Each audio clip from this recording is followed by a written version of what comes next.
So I had a client post up in our client community a question that is something that I related to when I started building online, when I started consulting online, selling services online. It's something that I've seen a lot in my coaching and in my community. And it's something I've seen a lot just in general in my audience. So maybe it's something that you can relate to. And it goes something like this. Hey, my long-term goal is to teach 1,000 founders how to sell, but the path to achieving it isn't clear to me. Should I build a coaching model to achieve this? Should I focus on getting 1 or 2 B2B clients to ensure I've got adequate runway in the short term to achieve it?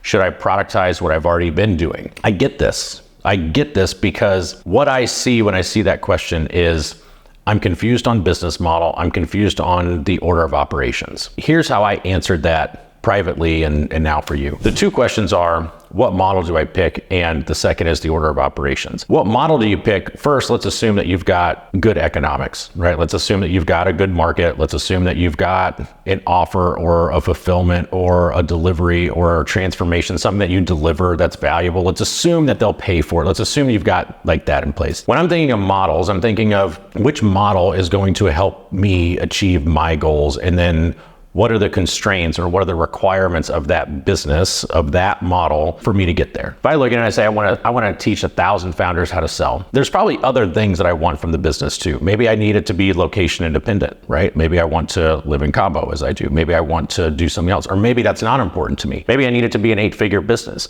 Maybe I need it to be a 1-person business. Maybe I need it to be like whatever that criteria is. It's really important that you sit down and you say, what is it that I want from this business beyond that? Like, what are the real non-negotiables, the things that this thing has to have and the things that this can't have? That's what I use as a decision-making filter to help me just take some models completely off the deck. I insist on things being location independent. I don't want to be tied down with an in-person business. So there are a lot of engagements and a lot of things that I just won't do, and it makes it really easy for me to decide. I use that as a filter or as a starting point, okay? Now, with the models and the things that I'm left over, then I ask myself, what am I optimizing for? What am I actually optimizing for? Now, here's why I say that, because when you say, should I build a coaching model, or should I focus on getting 1 or 2 more clients so I've got more runway, or should I productize what I've already been doing? What I hear are different priorities, right? One priority is, I want to build something scalable. I want to build something that scales for the long run. I want to be able to drive more revenue with less time. But I also need to get some cash in the door, right? Should I go sell a couple clients so that I can get up to 30, 40, 50K a month and then sock away some money, and then I should go, focus on the scalable thing? You've got to figure out what you're optimizing for. When I went through this process, it went something like this. Gosh, I really want to build a business. I want to build a business that scales. I don't want it to be tied to my time. I don't want to be trading time for money. I don't want to build myself just income. I don't want to build myself just a job. I'm going to choose these models over here. Okay, these business models. And then I would start working on those models, recognizing that it was going to take some time to build those models. And it was going to take some time to build the audiences to drive those models, and probably build the paid funnels that were going to drive those models. So it was going to take some time. So I'd start building those things, and then cash would get tight, right? And I'd go, all right, let me switch back over here. Like, I've got to drive a little bit of cash. And then I was trying to do both. I'm trying to keep, my cash coming in the door from one thing, and I'm trying to build something that's scalable. And what made my life a hell of a lot easier was just taking a step back and saying, what am I optimizing for right now? Because I can have it all.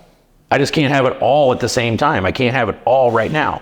And that gets particularly important when you start thinking about other factors, right? Physical fitness, time with family, building something that scales. You start factoring all the different things. And what happened for me was I basically created a situation where I was trying to optimize for multiple variables, which already kind of pulled me in different directions. But to make things worse, some of those things were in conflict with one another. So I'm trying to drive cash and build something scalable, and have a ton of time with my family, and have a ton of time for exercise. Those things just stretch you too thin. Like, they're in direct conflict with one another at some time. Getting down to recognizing you can optimize for one primary variable at a time. That doesn't mean you can only do one thing at a time, but it means one thing has to rule. One thing has to be the thing that you are optimizing for. For me, life got a hell of a lot easier when I said, you know what? I need to drive cash. I need to drive cash to create runway. I'm a 1-income household. If money dries up for me, it dries up for 4 of us, not including 3 dogs. All right, I've got to get cash in the door. right? That's the first priority. I need to build 6 months of runway before I'm going to be comfortable taking a quarter of my time in dedicating it to building something more scalable. Success is in the sequence. It's not necessarily, that I can't build something scalable, but it's that to build that thing, I've got to have some runway. I've got to have some level of headspace that I'm able to build that thing and build it properly. If I start trying to build that thing and I also need it to drive cash at the same time, I might build a really inefficient or a shitty product that could be excellent if I took a longer term view of it.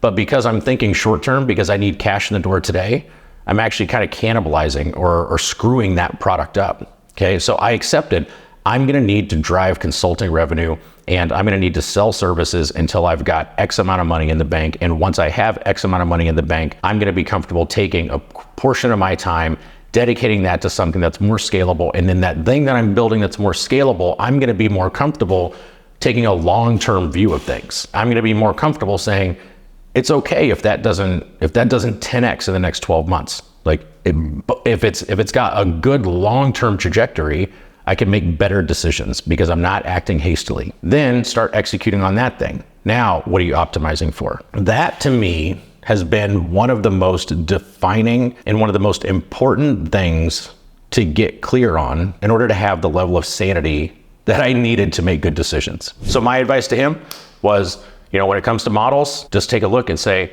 are you clear on the destination? Okay. Are you clear on the requirements, like the things that business can't have and the things that business has to have? Start using some decision-making filters to help you pick a model that, by the way, you're not married to.